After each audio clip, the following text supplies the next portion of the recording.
This is my heater. I dare you to hit it. He'll be sorry. You want the heater? I'll give it to you. Basketball, maybe they don't hit it. A swing and a drive to deep right. Clear the deck. Cannonball coming. Left field. It is out of here. All right, we're back. Baseball Unstitched. Apparently take 46 for this week. My ability to speak is pretty rough today. So we'll just keep running it, man. Flax, how you been? How's the weekend? What's going on? Oh, I've been good. College baseball started this weekend. We are now big West Coast college baseball guys. UCSB and Stanford had pretty solid weekends, among others. Tyler Bremner was fun to watch.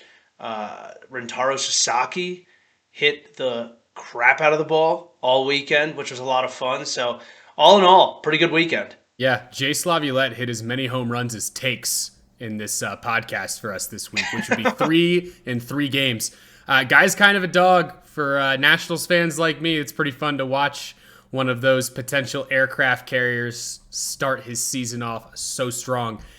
So Could have been 4. Yeah, absolutely should have been. You're not wrong. So college baseball is fun, guys. If you haven't had a chance to start watching some college baseball, dip your toe into it. You might love professional ball. I promise you're going to enjoy what's going on in the college ranks.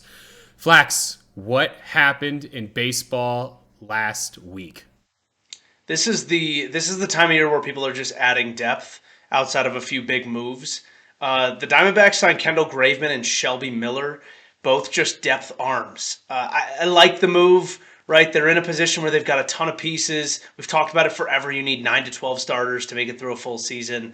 They're just helping themselves get there. You know, I saw a stat today. The Dodgers went through 40 different arms last year en route to winning the World Series. They hit the shit out of the ball, but that is what it is. The Nats signed Paul DeJong and Colin Poche. Again, veteran depth on a small contract and a good left-handed arm out of the bullpen.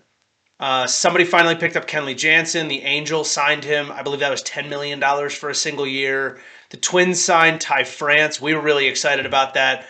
Big Ty France guys. Oh, yeah. And we were just happy to see him find a home. The Dodgers signed Clayton Kershaw. That kind of seemed more inevitable than anything. Pretty sure he showed up to spring training without a contract. He just assumed he was supposed to be there for pitchers and catchers reporting, as he should be, and got his deal done. The Marlins signed Cal Quantrill. I like this move for them. Again, it adds a slightly veteran piece to a really young rotation. A guy who has kind of been around the league enough, been around a bunch of different guys enough to know how to help some of those guys take the next step as they're kind of building through a really young core. The Padres signed Connor Joe. He's going to be a fan favorite immediately. He went to Poway High School, from the area. He'll be a household name and is just another depth piece that the Padres are looking to add, especially as they more than likely over the next couple of years start to offload some bigger contracts. One of the bigger signings, don't worry, we didn't forget. Alex Bregman signed with the Red Sox. Yeah, one of. It was 3 years, $120 million. When you break it down with deferred money, it technically, if you take the deferred money out of it and future earning potential, it was really 3 years, $86 million, which makes a whole lot more sense, dollars and cents wise. As far as it broke out, the Red Sox seemed to be one of the only teams who were willing to go with deferred money and opt-out years and give him a shorter deal at a higher value. He was looking for long-term financial stability, getting $20 million deferred per year and deferring it over a 10-year period, I think it was. That's financial stability. I think he's going to make $6 million a year over a 10-year period for that $60 million. So it's got a player opt out after year 1. I think it's got an option, a mutual option after year 2, if I'm not mistaken. I could be wrong on that, but it had a lot in there that gave Alex Bregman the opportunity to say, I'm going to go be an MVP this year, and you're either going to still pay me a ton of money or someone else is going to pay me a ton of money, and that's okay. So that was a big contract that happened in one of the 2 major ones. I don't know if you had any thoughts on that contract, Ryan, comparatively to what others had offered or where he's landing in general. Yeah, I love the fit with the Red Sox. I also think that we're going to have a nice little conversation a little bit later here in the podcast about some other rumblings that this signing is not going to say causing. At the same time, you bring in a large household name who technically plays the position at your current household name. We're always going to have something to talk about. For any of you who don't remember, the A-Rod Jeter debate was a lot of fun. No, not pretending like we're talking about those two right now, but it's a good example of what happens when you bring in another star player who technically plays the same position as your current highest paid star player. So more on that a little bit later. I did want to touch on a couple of these. One, we talked about the Twins early in this offseason.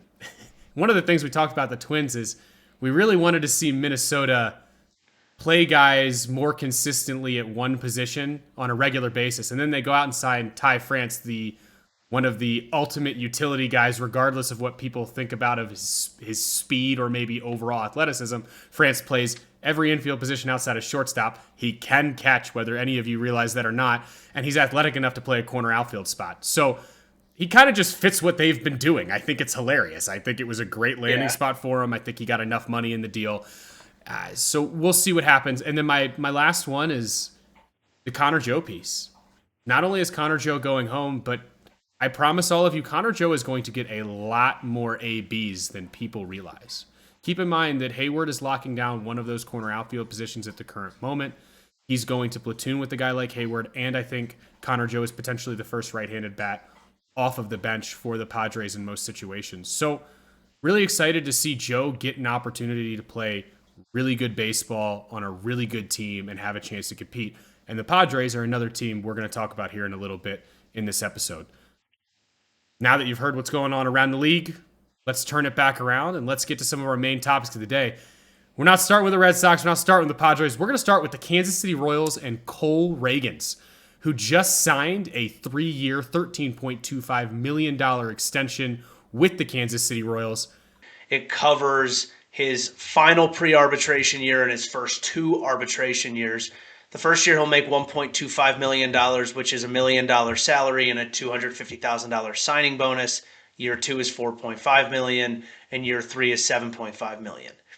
That third year could turn into $8 million if he wins the Cy Young in either 25 or 26, with a $500,000 incentive being added to that 2027 salary.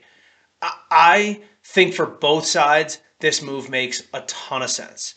So let's start with Cole Ragans. He secures his finances for the next 3 years, and he sets himself up to be on what would be a traditional arbitration salary path if he just pitches the way that he's been pitching. It is right in that mid-mark of the money he would traditionally be making, depending on what he was able to do. So the security of just go out and throw, he now has that behind him. Also, between Texas and at the end of last year, he's dealt with some injuries around his calf. I'm not saying these are going to flare up for a long time or be a long-term issue, but the fact that it happened twice within a 3 to 4 year stint is significant enough for me that I'd want to solidify my future. And again, he's still going to have his third year of arbitration, and he'll be coming into it with a starting point salary of $7.5 million. He's giving himself the opportunity to dictate what that third year of arbitration is from a performance perspective. Now let's flip over to the Royals side. They're avoiding arbitration for the next 2 years. That's extremely important with one of your young players where you're trying to build a core between a guy like him, Bobby Witt, Vinny Pasquantino, trying to build around those guys. Let's not go to arbitration. Let's not have the conversation the next 2 years. Let's just do the thing where we get you some money, we pay you what you're worth, and you go play for us. It's the exact opposite of some other situations that we've seen around the league where teams go into arbitration with guys right before a walk year or right in the middle of their arbitration years, and it really sours the relationship and makes it hard to get long-term extensions done. If the Royals can continue putting money into this team, it tells Cole Ragans that it's a place he will want to stay for a long period of time. And we've seen that happen numerous times over the course of the last 15, 20 years of contracts. So it wouldn't be new. Across the board, I like this for both sides. It makes a lot of sense. So for Vinny Pasquantino and Brent Rooker, this is your common sense explanation for why this deal got signed. Yeah, I love it. I think that there was maybe one counter argument that I saw that made any type of sense. And the question was, well, why does Ragans give up that second arbitration year? That second arbitration year would be year 3 in this extension at $7.5 million. And I think the answer is pretty simple. To me, Ragans was looking to make sure that he was getting at least paid what he was worth for what he has currently done over this time period. And I think this deal also proves that Cole Ragans is here to win with the Royals while he is a Royal. Whether he signs a long-term extension or not, he has done a huge favor to the Royals by signing this contract, right? This is scratching each other's back at the highest possible level of baseball. Ragans got financial security out of this, guaranteed numbers. He does not have to think about what he is making for the next 3 years. He can go out there and throw the baseball, which, to be honest, is probably all the guy wants to do. As a sales rep, I'm here to make phone calls because it makes me money. As a pitcher, he's there to throw baseballs because that's what makes him money and what he focuses on. Additionally, too, the Royals have one of the best all-around cores in all of baseball. Bobby Witt Jr.'s contract is extremely team-friendly. Ragans is now locked up under what is truly a team-friendly contract without worry of what's going to happen. This is going to give the Royals an opportunity to do something we do not see them do much this offseason. Now, I'm talking about the next one. I'm talking about after we see what happens in this 2025 season. But when the Royals are ready to spend some money after the 2025 season and go after a dude, whether that's on the hill or part of their lineup, look back at this deal and understand that this has a lot to do with why they're able to do it. Well, and let's talk some numbers here real quick so we can understand what that second year of arbitration looks like comparatively. And this is going to bleed into our next conversation because this is probably one of the best examples I could come up with right now. Dylan Cease in year 2 of arbitration made $8 million. So Cole Ragans, with no accolades accrued to this point, if he continues to throw the way that he's throwing, would most likely look at getting around $8 million in year 2 of arbitration if he stays on this path, putting up what would relatively look like similar numbers to Dylan Cease through those years. What does Dylan Cease get in year 3? $13 million. So Ragans is setting himself up on a path that is very similar to other pitchers that have put out and produced the same numbers as he has already put out and produced. A really good back end of 23 and a really, really good 24. So when you start to look at it, the numbers are truly just outfitting what the most likely arbitration dollar figures look like without the hassle of coming to some agreement, coming to the table every year, even trying to sign pre-arbitration. It just puts that all aside. And again, this doesn't mean that they can't come back to the table in year 3 and say, we want to restructure, extend this contract out to another 5 years, and this year I want to make 10 instead of 7.5, right? If he's racked up back-to-back Cy Youngs in 25 and 26, he might have a leg to stand on to come in and do that. But it may not even make sense because he could just go into year 3, pitch the way he knows how to, and get a massive bump in year 3 of arbitration prior to free agency and then go make his money there. Totally agree. I think this is all around a great baseball deal. Like, regardless of what everybody had to say about it on social media, we hope that this helps educate you to understand why this made so much sense for both sides. We're not going to beat this one like a dead horse, but nice job to Cole Ragans and the Kansas City Royals on this extension. I think everybody won here. Let's go right into the greatest transition you could have given me, and that's everybody and their mom wants to know who's going to trade for Dylan Cease. That's going to be fun. Or if. If. That's why I gave you a nice little right there. We're going to sit here real quick with everybody and talk about why a Dylan Cease trade makes sense, why it might not make sense, the top 4 landing spots that we've seen him talked about being traded to, which would be the Red Sox, Mets, Braves, and Cubs. We do understand there's potentially more teams on that list. However, those are the 4, that are getting the most talk at the current moment. So let's start this at the top. Why in the world would the San Diego Padres trade Dylan Cease? Well, the first piece for everybody is Dylan Cease is on the final year of arbitration. Therefore, he is a free agent at the end of this season. And there's always the argument to be made that you should probably get something for a guy that you're potentially not going to sign. Everybody feels pretty confident that Padres are not planning on spending the money to sign Cease this offseason, nor is there sound like there's any extension talks that are happening right now. So there's A. B on why you trade him is it would actually just barely drop the Padres under the first luxury tax threshold. We'll talk about why maybe that's really not a big deal later as well. And additionally, too, it's Dylan Cease, and there should be value there. I'm going to say the word should because we're going to talk about what that value actually is with Cease and what people have gotten potentially for a guy who is considered a 1 or 2 starter at this point in an offseason. Now, why are we not going to trade Dylan Cease? It's actually probably easier to make that argument. The Padres are in win now mode. If you don't think the Padres are in win now mode, you missed the NLDS last year when they looked like the best team in baseball and unfortunately dropped the soap against the Padres after having a lead. The Dodgers after having a lead. It happens. That's baseball. That's why we love this game.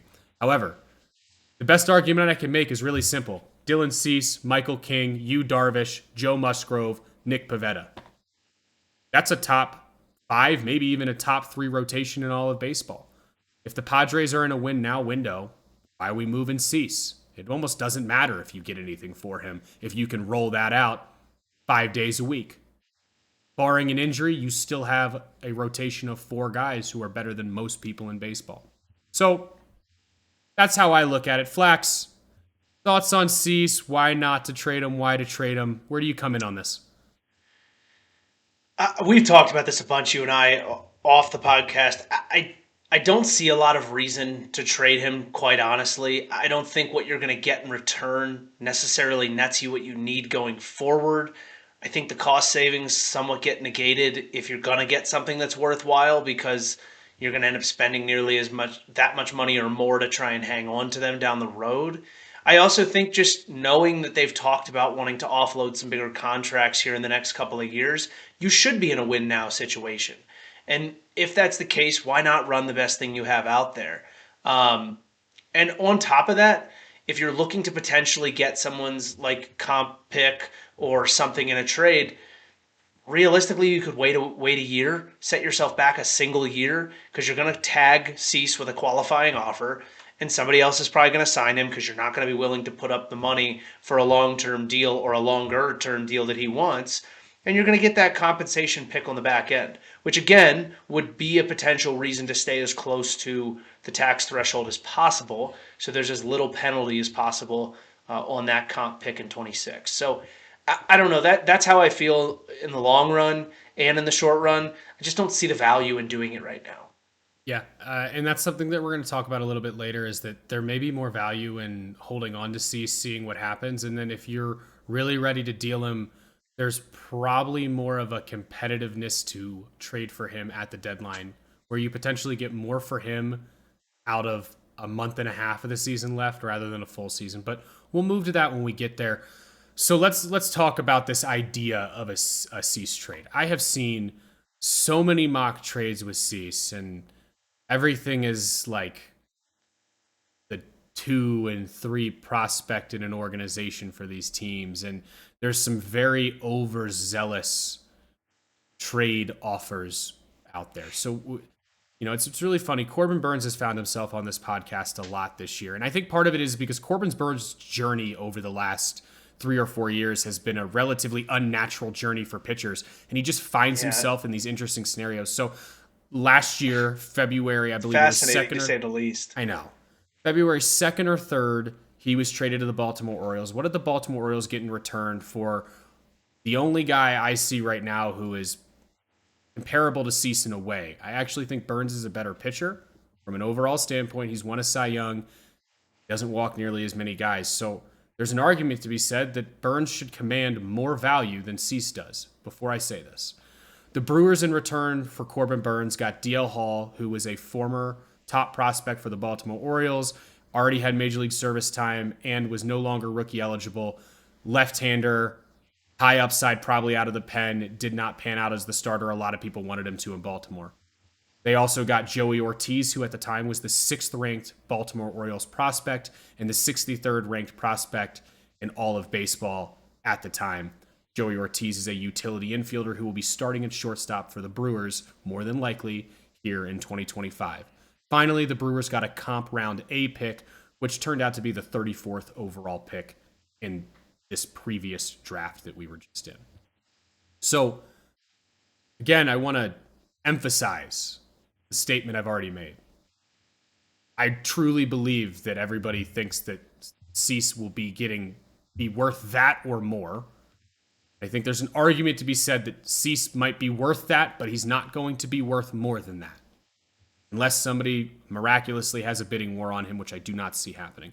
So let's run through some scenarios of who it might make sense for these teams to give up for Cease. Now, my favorite part of the podcast, don't shoot the messenger here. I'm taking a look at what has happened prior and giving you an idea of what I think it might take to get Cease in a fair way. And we're going to start with the Boston Red Sox. And you won't have to shoot me on this one because Marcelo Meyer, Christian Campbell, and Roman Anthony are not going to be in this deal. There's no way on God's green earth that any of those guys would ever go for a 1-year rental of Cease. It's just how it works. So if the Boston Red Sox were to make a play for Dylan Cease, my expectation is they'd probably give up their currently number 4th ranked prospect overall and the 76th ranked prospect in baseball, and Franklin Arias. Very athletic young kid. He fits what the Padres enjoy, which is super athletic shortstops. Super easy, super simple. If you have watched what Preller does with the San Diego Padres, you would have a pretty good idea that he loves guys who play shortstop, i.e. look at the whole roster. They love athletes. Miguel Bliss would be my next prospect who would move in this deal. 6th-ranked prospect for the Red Sox, another super athletic, speedy outfielder. He has also underperformed what people expected his value to be. That's a good chip that's ranked a little bit higher that the Padres may take a flyer on. And then finally, if you're going to trade for Cease, you are going to give up an arm in some way, shape, or form. The arm I would expect them to give up, again, just as it pertains to fit and what makes sense for the Boston Red Sox, is going to be one Hunter Dobbins, who is currently ranked as the Red Sox 16th overall prospect by MLB.com. He's a right-hander, pitched in college. He's close to the big league level, which also gives the Padres a little bit additional leeway if somebody gets hurt in an arm that might be able to come up right away. There's an interesting middle ground when I look at prospect pipelines that I think nets teams a higher opportunity to trade for great players or players with high upside or splash trades that don't have the highest prospect capital available. Sometimes if your prospect capital is really, really, really good, it's hard to get other teams to see past the top 5. Yep. And once they can't see past the top 5, you're kind of out of the conversation because they refuse to have a conversation with you if it doesn't include one of those top 5, which you aren't going to want to part with, which means you're out. And that's where I kind of see the Red Sox in this, is that the Padres will have a hard time looking past their untouchables, and the Red Sox will never give those guys up for a 1-year rental. Yeah, I think there's also an argument here that this is another one of those that just might not make a ton of sense for the Red Sox at the current moment. Again, we're going to remind everybody that Cease is a free agent at the end of this year. If the Red Sox really want Cease, they've got an opportunity to do it at the end of this offseason without giving up any capital. I actually think that the Red Sox probably would be interested in the deal that I put out there because I think this is a worse move for the Padres in this scenario. I don't think they're going to get enough out of this deal to want to move Cease if it was the case. And like you said, they're not going to give away the untouchables, and that's what could bump this deal to another level for the Padres. So my opinion, as much as there's a lot of talk between the Red Sox and the Padres, I think it's going to be really hard for both teams to find a middle ground. The Red Sox also have 6 really solid, capable starters, and a 7th one who will join them halfway through the season in Patrick Sandoval, barring any setback on his recovery. There's no space for him. Everybody wants starting pitching depth, obviously. But I don't know that the space for him is there either. I don't know that the necessity is there for him right now. Yeah, and the Red Sox do have a couple of more developed arms that are coming through the system that have recently hit Double A as of last year. I think they're going to look at that and feel pretty confident they have the depth. Now, this is a totally different story. If the Red Sox are in it at the deadline, things will change, right? This could be a spot where all of a sudden the untouchables aren't untouchable. It would probably be whoever they consider number 3, but that's only going to be in a situation where the Red Sox feel like they have an opportunity to go all the way and win a World Series. Otherwise, those top 3 are just not going anywhere. So let's move past the Red Sox here and go to the next team we've heard a lot about as it pertains to Dylan Cease, and that would be the New York Mets. This is one that's kind of been bugging me. You know why. And it's pretty simple. Every trade I've seen for Dylan Cease has Sproat in it. Sorry, I'm biffing on his first name. Thank you. Brandon Sproat. And I just can't be convinced why that would ever make any sense for a team that is already looking to have that next young, controllable ace on a minor league type deal.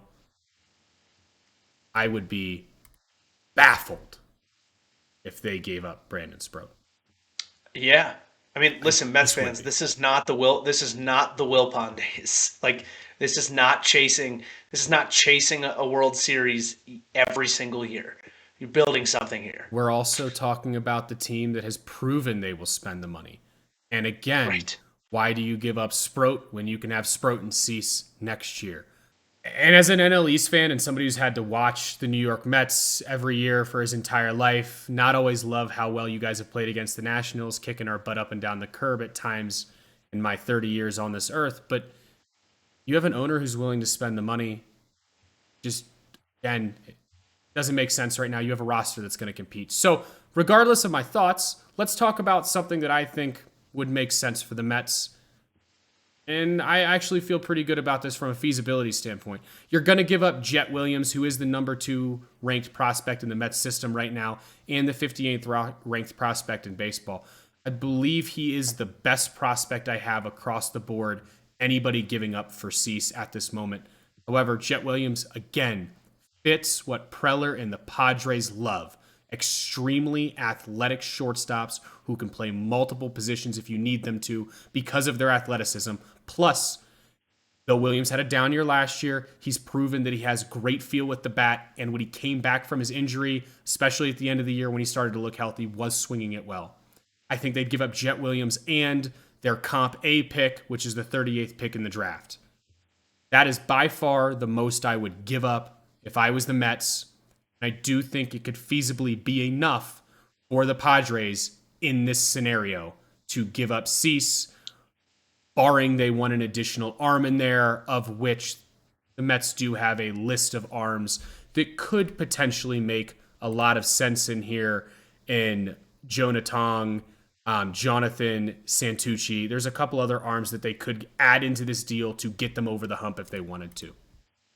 Again, yeah, not sure. It feels like, I mean, Jet Williams' situation right now feels a lot like what Joey Ortiz's situation was with Baltimore too, right? If they're barring a couple of injuries, there's really not a lot of places for him to go right now. With who they have that they've already given a lot of opportunity to, who they also have given past opportunities to, but are going to have a chance to make the big league club out of camp, and then further like Acuna, I just don't know where you stick a Jet Williams when it's all said and done, and I think he's maybe up against a brick wall. This would be good for maybe him and for the Mets.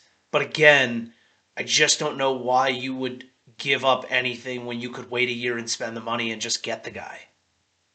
And I think that's going to be the common theme here, at least for a couple of these teams. So Mets fans, Cease does make a lot of sense in your rotation right now. If you really want to feel like you have that rotation to compete with everybody else, you just have to weigh the pros and cons here. I'm not convinced that the Mets organization is going to want to give up a Jet Williams plus a Comp A pick to go get Cease. I could be completely wrong for the exact reason, and I love that Flax brought it up. He is currently blocked at shortstop. Let's just stick there by 1, Francisco Lindor, 2, Luis Angel Acuna, who, by the way, last year, for all Mets fans to get excited about, /308, 325, and 641 to the tune of a 966 OPS over his 14 games at the big league level. He's also only and was the guy who stepped in for a hurt Lindor. He's all of 22 years old. Jet Williams turned 21 this previous year. So I can understand if there's a thought process that Williams might be expendable, and we like this deal for the Mets. Moving past the Mets to the third team we've heard a lot about, and it's a team who has been searching for starting pitching in some capacity all offseason, and that's the Atlanta Braves. This is probably the team who I've heard the most from people that I know well. They've just been disappointed that the Braves haven't done more. That Profar signing was a big shot in the arm for the Braves fan base. So let's say the Braves do decide they want to go out and get Dylan Cease. What would that take? I think they'd have to give up last year's first-round pick, Cam Caminiti, who is currently their second-ranked overall prospect and the 89th ranked prospect, top 100. I think they'd also probably give up another arm in J.R. Ritchie, who is a more developed arm for the Braves, somebody who the Padres, again, similar to what I got to with Hunter Dobbins, the Padres could have him in case of an injury because he is more experienced. He has only pitched as high as the high A level, but he does turn 22 this year and is a little bit more advanced in his overall development. And then finally, I do think that the Braves offering is very high ceiling, low floor. So there's probably another arm that they're going to have to give up. Maybe somebody currently on the roster to help the Padres right now. I think the move makes a lot of sense for the Braves. You're looking at a rotation potentially of Sale, Strider, Cease, Swellenbach, Elder. Cease would be gone after the 2025 season. Sale has a club option for 2026. So, it's still tough. I'm all about potentially giving up a Caminiti because high ceiling, low floor. I think that move makes a lot of sense. You don't know what you're going to get with an 18-year-old left-hander. We all know how this works.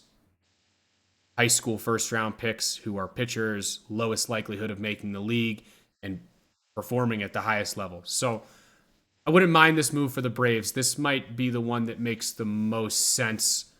I'm not sure the Padres would accept this deal. I have such a hard time feeling like the Braves starting staff isn't already good enough. And I know that's crazy to say, right? Like you still got to wait a little bit for Strider to come back, but you've also got Reynaldo Lopez who exists.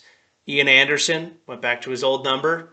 Could see a better year out of him. Yeah. AJ Smith-Shawver,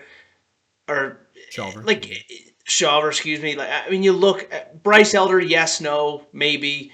I think his outcome results were maybe a little bit better than his stuff, and his numbers truly were behind the scenes, and that got a little bit exposed as you know, time has gone on. I still live in this world where I think whatever you're giving up for Cease isn't worth what you could buy him for next year. And I don't know that the Braves are necessarily in the camp where they're ready to spend a ton of money. I don't know that they're in a camp where they're going to outbid the Mets or multiple other clubs. But also, when you look at what you're giving up versus what you're getting, it also feels really outside the realm of the way that the Braves have built their club up to this point. Now, I want to throw this out there of why I do like this, and Reynaldo Lopez is probably a big miss in that rotation for me. You're right, he probably beats out Elder for it. Part of the reason I didn't put Reynaldo Lopez in there is because he can literally play any role on that staff that they need him to, and I do expect in some way, shape, or form, if they were to go get a guy like Cease, Reynaldo Lopez's role probably evolves because he's one of those guys who's proven he can do it. Flipping back to this, though, I think this actually makes a ton of sense against what the Braves need, and that's because they are not paying for Cease. I actually think that's the argument here for the Braves, is the fact that I do not believe the Braves want to add a large long-term pitching contract, and getting a guy who was on the last year of his deal, who has to prove himself, who needs to show out so he gets that money, could be exactly what the Braves pitching staff needs to get over the hump in 2025. Plus, add all the healthy bats coming back. They're going to outscore most people anyways if they're healthy. So, But what I look at last year with the injuries is they didn't have enough depth in their bats, right? So why give up? Why give up potentially young bats or young players that could provide depth when that's what you clearly were missing last year? It's similar to me with like the Rangers giving a lot of young bats up as well. Like it's you clearly need offensive depth, especially with what you saw last season. It's not going to come in the same players that you have now, but you need someone to kind of fill those gaps. I don't know that pitching was a place that they necessarily ended up needing to fill the gaps, which is what you probably would have thought when Strider went down as early as he did. you're making a great point, though. And this is what I said when we were prepping for this podcast of the problem with the Braves offering for the Padres will be it does not have that high upside athletic shortstop type bat. Right. My offering to them is two arms, one being a high ceiling 18-year-old, one being a solid right-handed right-handed prospect that did come out of high school a couple years ago. So you're hitting the point on the head here of I think that the Padres would come back and say, no, we don't want Kim Nitty. We want Jose Perdomo. And the Braves are going to say, fly a kite. They're just going to. We both know it's true. They're just going to. So Yeah, absolutely. I think that the irony here is it won't be the Braves offering, or it won't be the Braves not wanting Cease enough. I think it'll be the Padres wanting more than what the Braves are going to give. I think if the Braves could get him for what I stated, I think it makes a lot of sense. I just don't know that it'll happen. Feels like a consistent theme. Well, it's kind of how it works in these talks.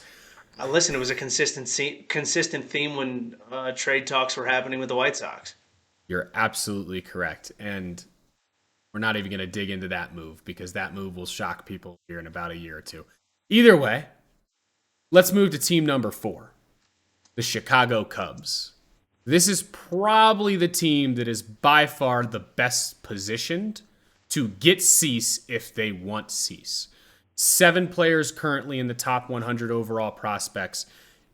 Again, if there was a group that was going to go get him, these guys could do it with very, very little issue. They also have a big reason to go get him, and that's currently because they have another guy who is on a 1-year deal with them that they probably need to extend to make this worth it, in Kyle Tucker. They are going to want to win now and show out for Tucker.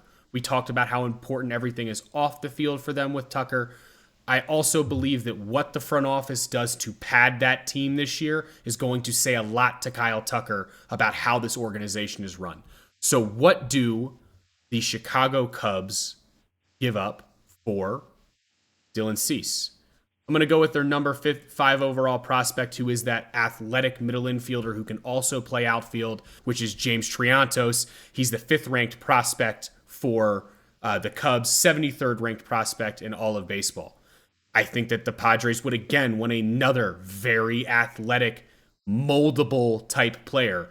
So we're going to go with Fernando Cruz, who's currently their 8th ranked prospect, shortstop, very young. I believe he hasn't even turned 19 yet. Again, moldable, athletic. It fits what the Padres like. And then finally, I believe that they would probably still need something to hold them over from an arm perspective. And we're going to go ahead and throw out Jack Neely, who grew very well last year, and a lot of Cubs fans probably don't want to hear that name, but I believe it would take something of that nature to get them over the hump. They don't have any comp round picks to give. Again, I don't know. I'm still not convinced that this makes sense, but the Cubs want Cease. I think that gets it done. Yeah, if anybody was going to do it, it would be the Cubs. And I think there's a couple intangibles here. It's probably Jed Hoyer's last year as the GM. I mean, he just came out recently saying basically it was the Ricketts and they were the reason why the Cubs didn't sign Alex Bregman. As a GM, you really don't do that. It's kind of in bad practice. He's on the last year of his deal. I'd be shocked if he came back. So now you're kind of in a situation where he already gave away a pretty good haul for Kyle Tucker for 1 year. What's to stop him from doing it again for another 1 year guy in a win now situation? Yeah, right. I mean, it's the same conversation. I just think that, again, the thing that Cease brings to the table is, I think I am one of these people. I have an expectation that in a contract year, Dylan Cease is going to show out. I do believe that, and I think my optimism towards the way he will throw in 2025 is what makes me see a team like the Cubs, who are in their own right trying to show out for Kyle Tucker. I think I could see them rationalizing a move like this, giving up 3 very strong prospects. Still a little bit too rich of a deal for what it is. Yep. So let's get to the end of this. Where does Dylan Cease go? Best thoughts from us. I'm going to be the Debbie Downer for everybody. I'm going to say he goes nowhere. I do not believe it makes sense for the Padres to move him with their rotation, with their win now situation. And I think if the Padres do move him, you will see them get more than what I stated in all 4 of these scenarios at the deadline. Oh, but Ryan, the Padres are probably going to have a winning record and be in a good situation at the deadline. Well, we've seen winning teams give guys up at the deadline because it makes sense. I think the Padres are deeper than people realize. I think health is going to have a lot to do with it. If I'm the San Diego Padres right now, the $6 million I would save by not hitting the luxury tax just doesn't do it for me. I'm keeping Dylan Cease. Flax, where you at? Well, I was going to kind of piggyback off what you said because I'm in the same spot. I think it's more likely he gets moved at the deadline. Here's the other thing people need to remember. An 87 to 89 win team gets into the playoffs. When you're playing in the NL West, your intent to win the division more than likely goes away by the time the deadline comes. Somebody in that division, and I'm not even saying it's the Dodgers, but whether it's the Padres, Dodgers, or the Diamondbacks, somebody is going to already be in a position in that division, is my guess, or 2 teams are going to be at the top of the division fighting it out while everybody else is slightly behind. So if you're fighting for a wild card spot, moving on from a pitcher where you already have depth is not a crazy thing to do, right? Most teams put themselves in a situation where you get to the deadline and you really need to go barely above 500 to get into the playoffs. You need to be hot when you get there, but to get into the wild card, now that we have as many teams getting into the playoffs as we do, it's not a crazy difficult thing to. You really need to be barely above 500 when it's all said and done. So I look at it and I'm like, well, yeah, the deadline might make more sense for them because they can give him an opportunity where he's usually best, which is the first half of the season, to bump up his value, let them turn around everybody and say, see, he's as good as we told you he was, and then say, now you need him, right? Mets, who are, again, Frankie Montas today found out he had a lat injury, right? Say stuff like that pops up, and they say to the Mets, well, listen, you need a guy to get you over the hump to win the division in a more tight race towards the end. Come give us more because you have more to give us. Cubs could be in a very similar position with a more veteran rotation as they get down the stretch in what I think is a pretty open division in the NL Central. They're going to have an opportunity, similar to how you saw the White Sox with Cease have an opportunity. And that's kind of where I think the head's at, where you're going to ask for a ton now, and if you get something, you're going to look like you absolutely fleeced the team. And if you get to a point at the deadline where people need it, you hold the cards and have reason to take in more than you should. Totally agree. I think that if the Padres really wanted to get the most for him this offseason, they probably would have traded him a month to a month and a half ago. That's just how I look at it. Additionally, too, everybody's getting to see the difference between when you trade a guy with 2 years of controllability and when you trade a guy that is on the last year of his contract.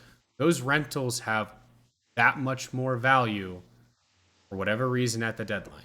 Yeah, people could have had them all year long for cheaper. Just watch. It tends to be how it works. However, if you have, like Crochet did, 2.5 years of controllability, unless your name's Juan Soto, a lot of times you're not getting the offer that you wanted at the deadline, especially if the market is thick, not thin like it was last year. And look what the Nats got back for him, right? Like, the asking price was high. They made a good choice, and they got a ton back for him. Absolutely. That is right now building the core of the franchise. That doesn't happen all the time, right? Like, perfect storm. Yeah. Perfect storm. And before we won't even rabbit hole into the perfect storm that was. So regardless, not going to do it. We would love to hear your thoughts on Dylan Cease, who you think teams might move for him, why he might make sense, why maybe we're wrong. However, Dylan Cease, feel it for the Padres this year because that's where we think you're going to be. Yep. Moving on to a shorter, more interesting conversation to wrap the podcast up today. Flax, I'm just going to let you take it. I'm not even going to talk about it. I'm going to let you take it. What is going on in Boston? A lot of good things. A lot of good things. Boston Red Sox Twitter was like a utopia for like maybe 72 hours. Like, they sign Alex Bregman. Everybody's going nuts. They're happy. We're going to win the World Series. And your highest paid player, who's entering year 3 of a 10-year contract, tells the media, which I was praying that it was like a question lost in translation.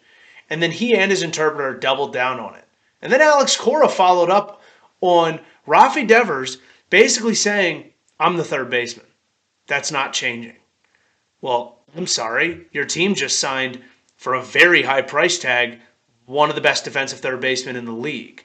And I say one of because he was a Gold Glove third baseman last year. I'm not quite sure that the acquisition necessarily always made sense from the Devers perspective. We talked about this around Christmas time in our episode when we talked about where we thought some of these high-profile guys were going to end up going. And I even said, I think he's going to the Red Sox. And we were out in front of that. But it came with the caveat that either Casas or Devers was going to DH or Casas or Devers was going to get moved, more likely Casas. So Devers coming out right away and saying, I'm not going to DH. I understand it. Right? Nobody wants to just DH. Very few guys. I shouldn't say nobody.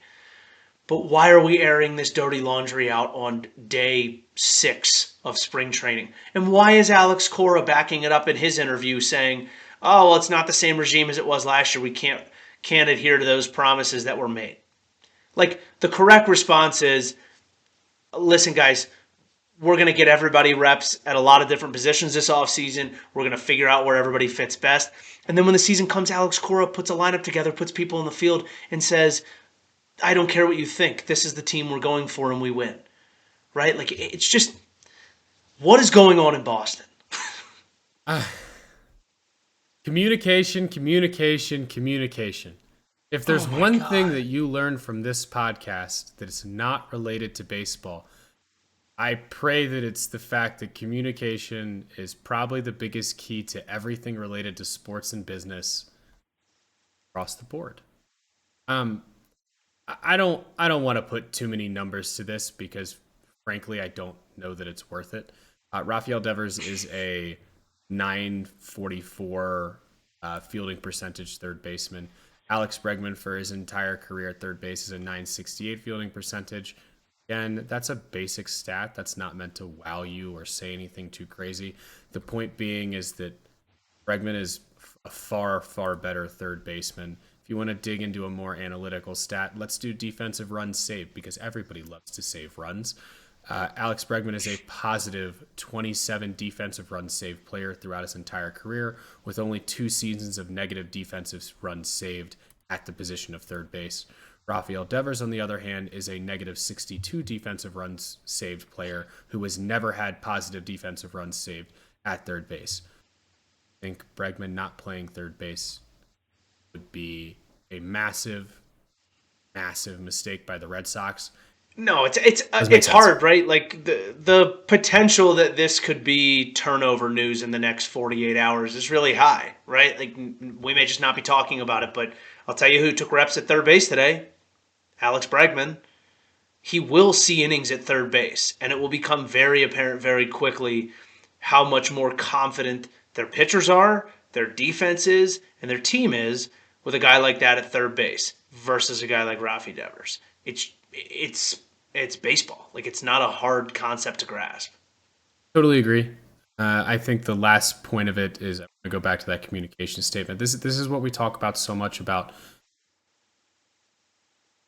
You just signed Alex Bregman. The fact that interviews like this happen within 72 hours of what is supposed to be the spark plug signing of the offseason for your fan base, poor planning. Poor planning. I think Breslow has had a spectacular offseason with the Red Sox. This is a hopefully very minor stain on the shirt for the offseason they've had. Just staying in the same division, you want to talk about communication? This is no different to me than what the Yankees did at the deadline last year, right? Cashman has a conversation with Boone, says, I'm gonna go get Jazz. He's gonna play second base. Glaber's gonna move to third. Well, guess who never got told that? Glaber. Yep. Guess who got to have a say in it? Glaber. There's some level at which, and we've talked about this, teams are building rosters, and some teams go get the best possible players. There's a very big difference. Sometimes fans have a hard time thinking that their team had a good offseason when they haven't spent a ton of money. But what they have spent money on is places where they have gaps. I do think that Boston had a gap at third base. I also think Boston has a massive contract at third base that you can't always just move. So then you got to build an organization and a roster around that fact. That's the situation that they got themselves in. Right? The flip side of this is, I think this conversation actually, reading through the lines here, I think this conversation tells you exactly what the organization thinks of Christian Campbell at second base.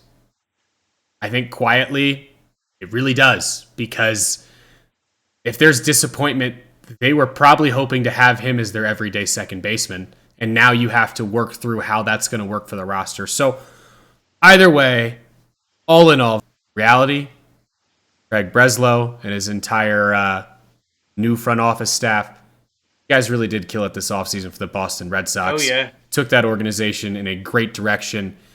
So, Blacks, final thoughts. Nothing major for me, just pumped that we are really in it now. Everybody's starting to get there. Everybody's getting to camp, seeing a lot more position player stuff. I tweeted a video of Carlos Rodon's curveball today. I know he gave up home runs. I don't care about the home runs. The stuff, the curveball, to all of you who are going to be sitting on the couch hitting from your living room this offseason or this season, pay attention to what the stuff looks like from behind the plate in these videos on Twitter, and learn to just enjoy that guys are absolutely able to get in the box and play the game and hit the ball. It's the hardest thing to do in sports. There is no question. So that's all I got. Yeah, I'm gonna go with what seems to be a very odd commonality for us, and that's kudos to the Chicago White Sox for bringing in Noah Schultz, Hagen Smith, and a lot of those really young, solid arms. Their goal seems to be simple, and it's back to what Flax just said. They're building a roster, and they know the guys who are going to play a big role in what this roster could be. We have given a lot of praise to a team that won less than 50 games last year, but we're watching a team and Chris Getz and his organization rip a roster down to these studs and try to build something up. Kudos to them to bringing some young guys in who most teams would not have had as roster invites and potentially there with the big league club. So kudos to the Chicago White Sox. That's it. That's all. Watch some college baseball. Watch some spring training videos. We're back. Throw us a follow. Like, follow, subscribe. All the above as always. Past that, have a great week, guys. We appreciate all of you. This is Baseball Unstitched. Have a great week.